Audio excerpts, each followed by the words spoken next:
이스라엘 들으라 생명의 말씀 야훼님은 우리의 주님이시니.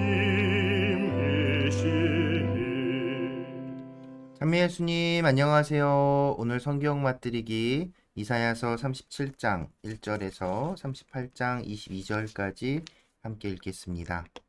성부와 성자와 성령의 이름으로 아멘.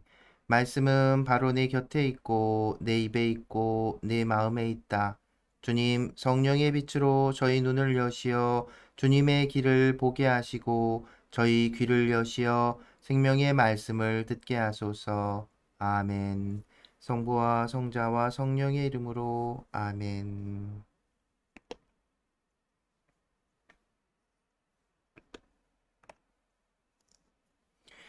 히즈키야가 이사야에게 문의하다. 히즈키야 임금은 그 말을 듣자 제 옷을 찢고 자루옷을 두르고서는 주님의 집으로 들어갔다. 그리고 자루옷을 두른 엘야킴 국내대신과 세브나 서기관과 원로 사제들을 아모스의 아들 이사야 예언자에게 보냈다. 그들이 이사야에게 말하였다. 히즈키야 임금님께서 이렇게 말씀하십니다. 이날은 환난과 징벌과 굴욕의 날이요. 아이들이 태어나려고 하는데 낳을 힘이 없구려. 주 그대의 하느님께서 랍사케의 말을 들으셨기를 바라오. 그는 살아계신 하느님을 조롱하려고 자기 주군인 아시리아 임금이 보낸 자요. 주 그대의 하느님께서 들으신 그 말에 벌을 내리시기를 바라오. 그대도 아직 살아남아 있는 이들을 위하여 기도해 주시오. 히즈키야 임금의 신하들이 이사야에게 와서 이렇게 전하니 이사야가 그들에게 말하였다. 그대들의 주군께 이렇게 말씀드리시오. 주님께서 이렇게 말씀하십니다. 너는 아시리아 임금의 종들이 나를 모욕한 그 말을 듣고 두려워하지 마라. 보라, 내가 영 하나를 그에게 내려보내면 그는 뜬 소문을 듣고 자기 나라로 돌아갈 것이다. 그리고 나는 그가 자기 나라에서 칼에 맞아 쓰러지게 하겠다. 랍사케는 돌아가서 리브나를 공격하는 아시리아 임금을 만났다. 그는 임금이 라키스를 떠났다는 소식을 들었던 것이다. 그때 아시리아 임금은 에티오피아 임금 티르하카가 자기와 싸우려고 나왔다는 말을 들었다. 예루살렘에 대한 산헤립의 새로운 위협. 아시리아 임금은 이 말을 듣고 히즈키야에게 사신들을 보내며 이렇게 말하였다. 너희는 유다 임금 히즈키야에게 이렇게 말하여라. 네가 믿는 너희 하느님이 예루살렘은 아시리아 임금의 손에 넘어가지 않는다 하면서 너를 속이는 일이 없게 하여라. 자, 아시리아 임금들이 다른 모든 나라를 전멸시키면서 어떻게 하였는지 너는 듣지 않았느냐?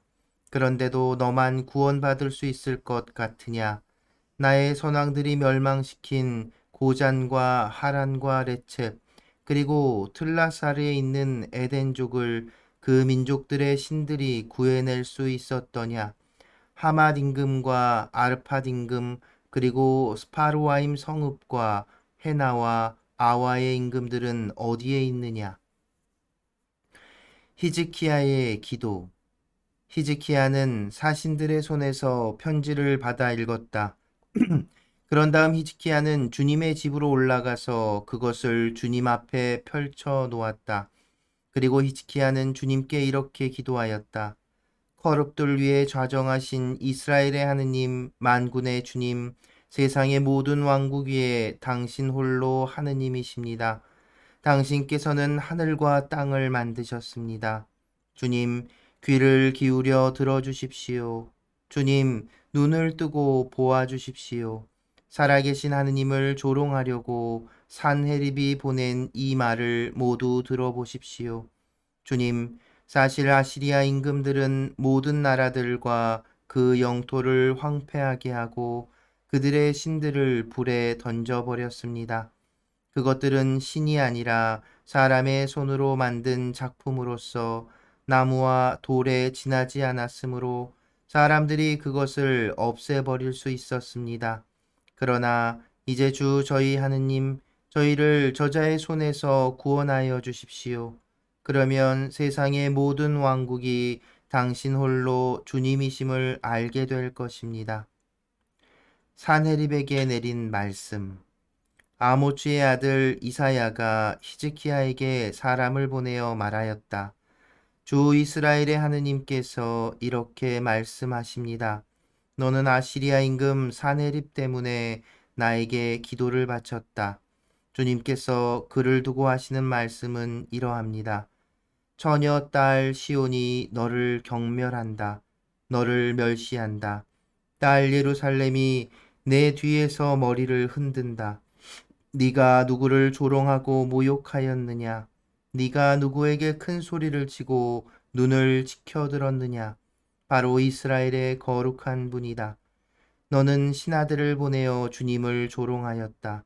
너는 말하였다.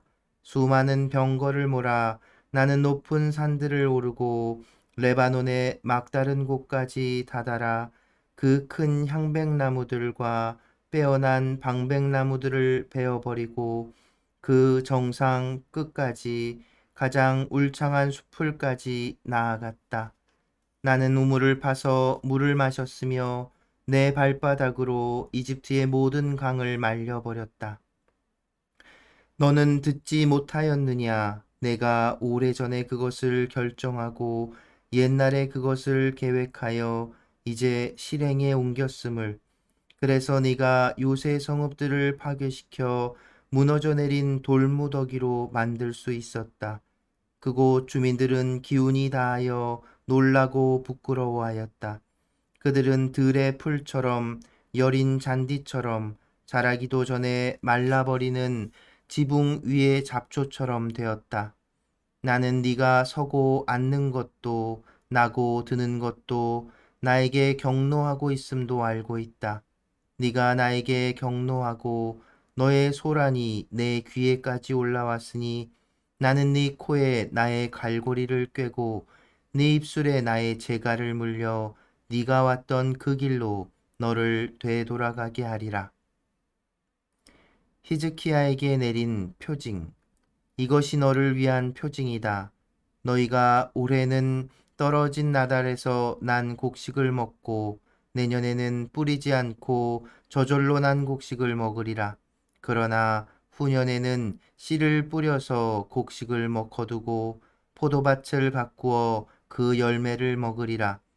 유다 집안의 살아남은 생존자들은 다시 밑으로 뿌리를 내리고 위로 열매를 맺으리니 남은 자들이 예루살렘에서 나오고 생존자들이 시온산에서 나올 것이기 때문이다. 만군의 주님의 열정이 이를 이루시리라. 그러므로 주님께서 아시리아 임금을 두고 이렇게 말씀하셨습니다. 그는 이 도성에 들어오지 못하고 이곳으로 활을 쏘지도 못하리라. 방패를 앞세워 접근하지도 못하고 공격 축대를 쌓지도 못하리라. 자기가 왔던 그 길로 되돌아가고 이 도성에는 들어오지 못하리라. 주님의 말씀이다. 나는 이 도성을 보호하여 구원하리니 이는 나 자신 때문이며 나의 종 다윗 때문이다. 산헤립의 말로. 그런 다음 주님의 천사가 나아가 아시리아 진영에서 18만 5천 명을 쳤다. 아침에 일어나 보니 그들이 모두 죽어 죽음뿐이었다. 아시리아 임금 산헤립은 그곳을 떠나 되돌아가서 니네베에 머물렀다. 그런데 그가 그의 신 니스록의 신전에서 예배드리고 있을 때 그의 두 아들 아드람멜렉과 사르에체르가 그를 칼로 쳐 죽이고는 아라랏 땅으로 도망쳤다. 그의 아들 에사르 핫돈이 그 뒤를 이어 임금이 되었다. 히즈키야의 발병과 치유. 그 무렵 히즈키야가 병이 들어 죽게 되었는데 아모츠의 아들 이사야 예언자가 그에게 와서 말하였다. 주님께서 이렇게 말씀하십니다. 너의 집안일을 정리하여라. 너는 회복하지 못하고 죽을 것이다. 그러자 히즈키야가 얼굴을 벽 쪽으로 돌리고 주님께 기도하면서 말씀드렸다. 아, 주님, 제가 당신 앞에서 성실하고 온전한 마음으로 걸어왔고, 당신 보시기에 좋은 일을 해온 것을 기억해 주십시오. 그러고 나서 히즈키야는 슬피 통곡하였다. 주님의 말씀이 이사야에게 내렸다. 가서 히즈키야에게 말하여라. 너의 조상 다윗의 하느님인 주님이 이렇게 말한다. 나는 내 기도를 들었고 내 눈물을 보았다. 자, 내가 너의 수명에다 15해를 더해 주겠다. 그리고 아시리아 임금의 소나기에서 너와 이 도성을 구해내고 이 도성을 보호해 주겠다. 이것은 주님이 말한 일을 그대로 이룬다는 표징으로서 주님이 너에게 보여주는 것이다. 보라, 지는 해를 따라 내려갔던 아하지의 해시계의 그림자를 내가 10칸 뒤로 돌리겠다. 그러자 아하지의 해시계 위에 드리워졌던 해가 10칸 뒤로 돌아갔다. 히즈키야의 찬미가 병이 들었다가 그 병에서 회복된 유다 임금 히즈키야의 글이다. 나는 생각하였네. 내 생의 한창 때 나는 떠나야 하는구나. 남은 햇수를 지내러 나는 저승의 문으로 불려가는구나. 나는 또 생각하였네. 산이들의 땅에서 주님을 뵙지 못하고 이제는 세상 주민들 가운데 한 사람도 보지 못하겠구나. 목자들의 천막처럼 나의 거처가 뽑혀 내게서 치워졌으니 나는 배 짜는 이처럼 내 생을 감아드려야 했네. 그분께서 나를 배틀에서 잘라버리셨네. 낮이나 밤이나 당신께서는 저를 막바지로 몰고 가시니 저는 구해달라 아침까지 부르짖습니다. 당신께서 사자처럼 저의 뼈들을 모두 부수십니다. 낮이나 밤이나 당신께서는 저를 막바지로 몰고 가십니다. 저는 제비처럼 두루미처럼 울고 비둘기처럼 탄식합니다. 위를 보느라 제 눈은 지쳤습니다. 주님, 공경에 빠진 이 몸, 저를 돌보아 주소서. 나 무엇라 말하리요. 그분께서 나에게 말씀하셨고 그분께서 행하셨는데 내 영혼의 쓰라림 때문에 내 잠이 모두 달아나 버렸다네. 주님, 사람들은 그것들로 해서 살아가고 제 목숨은 그러한 모든 것들에 달려 있습니다. 저를 낫게 해 주소서. 저를 살려 주소서. 보소서, 저의 쓰디쓴 쓰라림은 행복으로 바뀌었습니다. 당신께서는 멸망의 구렁텅이에 빠지지 않게 제 목숨을 지켜주셨습니다. 정녕 저의 모든 죄악을 당신의 등 뒤로 던져버리셨습니다. 저승은 당신을 찬송할 수 없고 죽음은 당신을 찬양할 수 없으며 구렁으로 내려가는 자들은 당신의 성실하심에 희망을 두지 못합니다. 오늘 제가 하듯이 산 사람, 살아있는 사람만이 당신을 찬송할 수 있습니다. 아버지는 자식들에게 당신의 성실하심을 알립니다.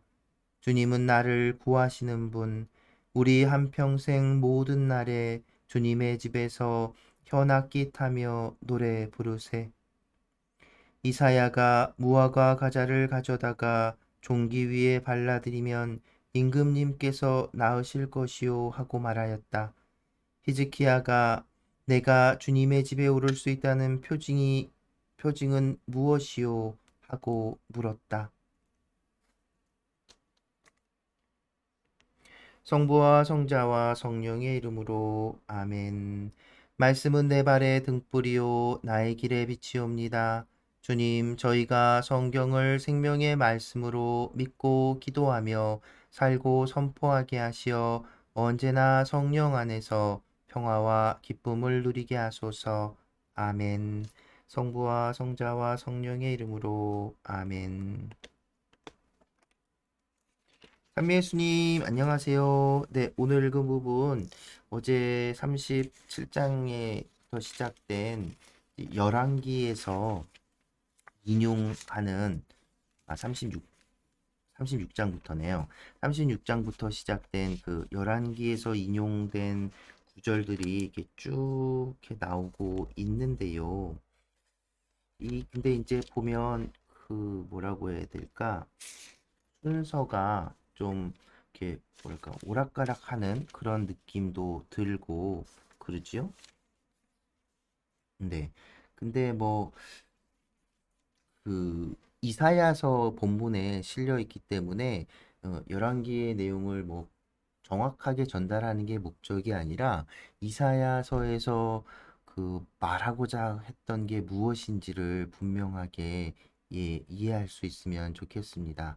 이제 우리 39장까지가 제1 이사야라고 부르는 이사야서의 제1부, 원래 이사야 예언자로부터 기인할 것으로 보는 그 예언서라고 할 수 있는데, 그 책의 마지막 부분에 비록 후대의 편집으로 넣은 것처럼 보이지만 히즈키야 왕과 관련된 이야기가 담겨 있는 것. 어제에 이어서 같은 메시지입니다. 그러니까 이스라엘의 거룩하신 분께서 홀로 하느님이시라는 분, 그 모든 것은 하느님의 계획 결정에 따른다는 것, 그것입니다. 일단 37장에서 이제 35장, 36장에서 이제 그 누구죠? 산헤립의 부하인 라삽케가 험악한 말들을 쏟아냈잖아요. 그것에 대해서 이제 이사야한테 문의를 하고, 또 이사야는 그것에 대해서 하느님의 메시지를 전달하죠. 하느님께서 이미 아시리아 임금을 내치기로 결정하셨다는 겁니다. 실제로 이해하지 못하는, 아침에 일어나 보니까 병사들이 다 죽어 있고, 심지어 산헤립은 자기 나라로 돌아가다가 아들들한테 죽임을 당하는 그런 이해하지 못할 일들을 통해서 예루살렘은 실제로 구원받지요. 근데 그 산헤립의 말로나 그 천사가 그 아시리아 진영을 친 이야기는 그냥 아주 짧게 언급되고 있는데, 그 이유는 뭐냐면 그런 모든 것들은 이미 하느님이 다 결정하셨다는 거예요. 앞에 나온, 그래서 그 사내립에게 내린 말씀이 이렇게 쭉 예언처럼 길게 언급되는데, 이미 그러니까 이미 그 일은 결정된 거예요. 하느님의 뜻이라는 거죠. 이제 여기서 재미난 것, 그러니까 우리 뭐 지켜봐야 할 것들, 히즈키야의 기도 37장에 14절부터 있는 히즈키야의 기도 내용을 이렇게 보면 어 그러니까 히즈키야 임금도 이스라엘 역사 안에서 그 하느님 뜻에 잘 따랐던 임금으로 평가받지요. 그 히즈키야 임금이 이제 산헤립 라삽케가 전한 산헤립의 말을 듣고 주님의 집 성전에 가서 그 편지를 이렇게 딱 펼쳐놓고 하느님께 탄원을 하는 겁니다. 음? 그런데 그 주지할 사실은 이 부분이에요. 18절 이하에 보면 아시리아 임금들이 모든 나라들과 그 영토를 황폐하게 한 건 맞다고 그대로 인정하죠. 그 실제로 그게 사실이니까요. 그걸 근데 아시리아 임금 사네립은 내가 다 쳐부셨으니까 내가 그 신들을 다 이긴 거야. 이제 니네 신이라고 뭐 버틸 것 같아? 라고 해서 야훼 하나님을 모욕하는 말을 한 거잖아요. 그런데 이제 히지키야는 아시리아 임금이 이 주변의 그 나라들과 그 신상들을 다 부순 게 맞습니다. 근데 그렇게 할 수 있었던 것은 뭐라고 얘기하죠? 그것들은 신이 아니라 사람의 손으로 만든 작품으로서 나무와 돌에 지나지 않으므로 사람들이 그것을 없애버릴 수 있었습니다. 라고 고백하죠. 네, 이스라엘 땅에서도 그 이스라엘 백성이 그 우상에 빠지고 신상을 세우고 하는 주변의 어떤 신앙들, 그 또속 신앙들, 풍요의 신상들, 죄송합니다. 신상들을 이렇게 세우던데 그것들을 부수고 없애는 작업들을 했잖아요. 그러니까 분명하게 그 신관, 하느님만이 유일하신 유일하신 분, 홀로 하느님이심, 하나님의 유일성을 고백하는 겁니다. 이게 아무것도 아닌 것 같지만 굉장히 놀라운 하느님께 대한 신앙 고백이라고 할 수 있습니다.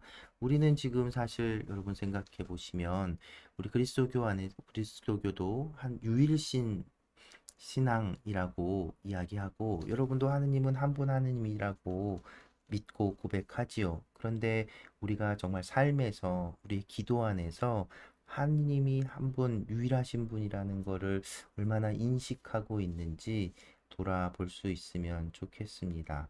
하느님, 우리가 믿는 하느님만이 유일하신 분, 거룩하신 분이라고 믿는다면 우리는 다른 것들에 의지할 필요도 없고 의지할 수도 없게 되는 것이지요.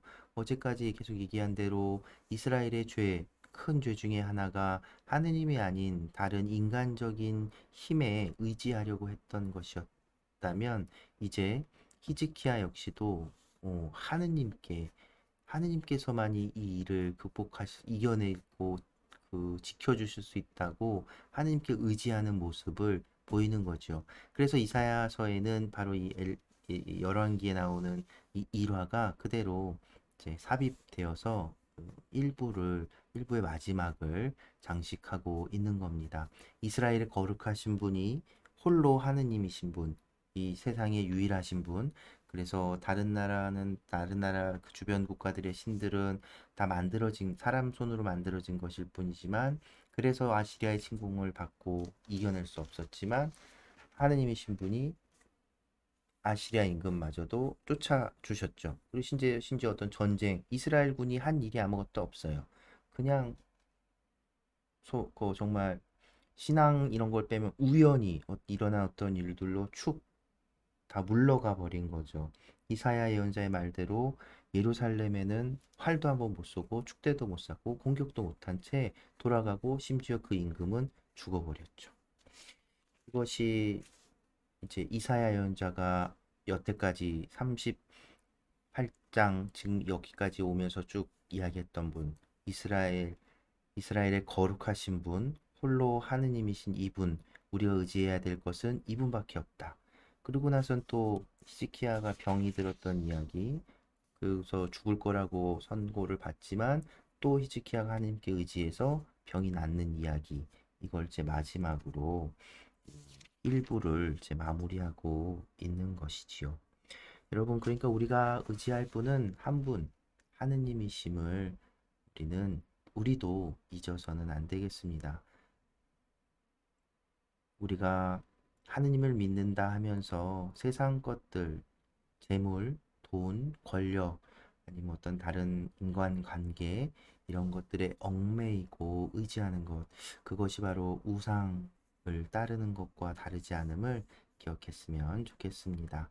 네, 그래서 오늘 마무리하면서 함덕훈 신부님의 나의 주님 나의 하느님, 이 노래를 우리 까뮤팀이 부른 영상으로 마무리합니다. 오늘도 함께 해주셔서 감사합니다.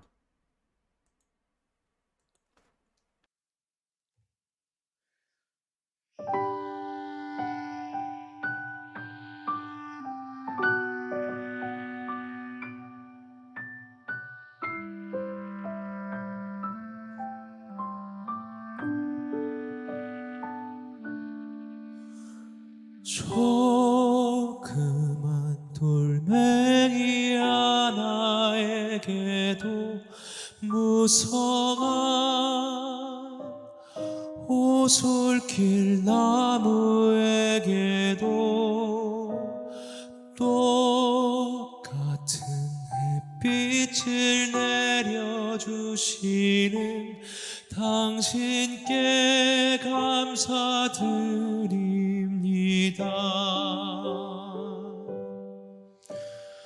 또 다른 하루를 열어주심에 이토록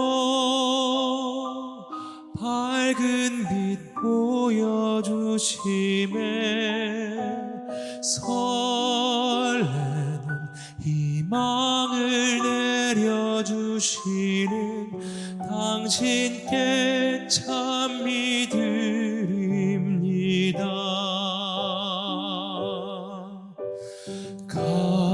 가끔은 걸음을 멈추고 주저앉아 아파할 때에도 어디로 가야 할지 몰라 어둠 속을 헤매일 때도 감사합니다 나의 주님 나의 하느님 그 사랑 제게 주심을 사랑합니다 오직 한 분이신 당신을 나의 주님이신 당신을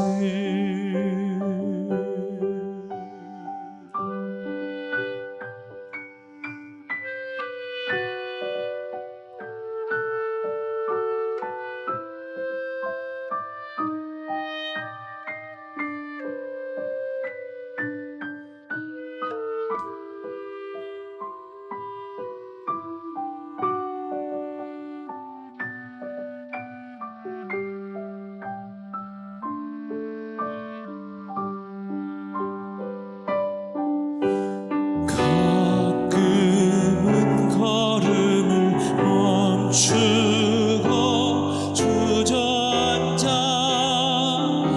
아파할 때에도 어디로 가야 할지 몰라 어둠 속을 헤매일 때도 감사합니다 나의 주님 나의 하느님 그 사랑 제게 주심을 사랑합니다 오직 한 분이신 당신을 나의 주님이신 당신을 감사합니다 나의 주님 나의 하느님